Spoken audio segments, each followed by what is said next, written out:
বাজার থেকে আজকে এই হাঁসটি নিয়ে এসেছে। তো এই হাঁসটি আম্মু কেটে দিচ্ছে। এখন কাটার পর এই হাঁসটিকে রান্না করব। তো কীভাবে কাটলো দেখুন ভিউয়ার্স।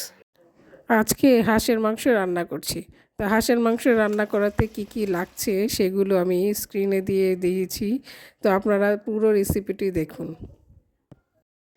তো এখানে আমি পুরো রেসিপিটি আপনাদেরকে দেখাচ্ছি। তো এখানে বিভিন্ন রকমের মশলাগুলি দিয়ে দিচ্ছি। তো এই দেওয়ার পর এখন এই যে নেড়ে চেড়ে একটু কষিয়ে নিব। এই যে পানি দিয়ে দিলাম। এখন পানি দেওয়ার পর একটু কিছু এটা এখন এগুলো একটু কষিয়ে নিচ্ছি। মশলাগুলো কষানো হলে পরে হাঁসের মাংস দিয়ে দিব। এই তো হাঁসের মাংস, তো হাঁসের মাংস দিয়ে দিচ্ছি। তো হাঁসের মাংস দেওয়ার পর একটু কষিয়ে নেব। এই হাঁসটি দেশি হাঁস। তো দেশি হাঁসে আপনারা জানেন মাংস কম থাকে। তো এখানে যেই হাঁসটা রান্না করছি আপনাদেরকে সেই জন্য দেখাচ্ছি।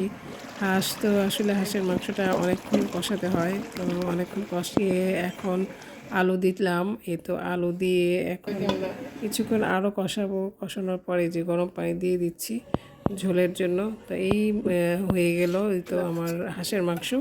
তো এখন এই হাঁসের মাংস নিচ্ছি। এটা দিয়ে রুটি দিয়ে খেতে অথবা ভাত দিয়ে খেতেও ভালো লাগবে। তবে আমরা আজকে চালের রুটি দিয়ে খাবো। তো এখানে এই তো দেখুন যে রুটি দিয়ে খাচ্ছে। তো অনেক মজা লেগেছে। আজকে এই পর্যন্তই। ভালো থাকবেন। নেক্সট ভিডিও দেখার জন্য আমন্ত্রণ জানাই। আল্লাহ হাফেজ।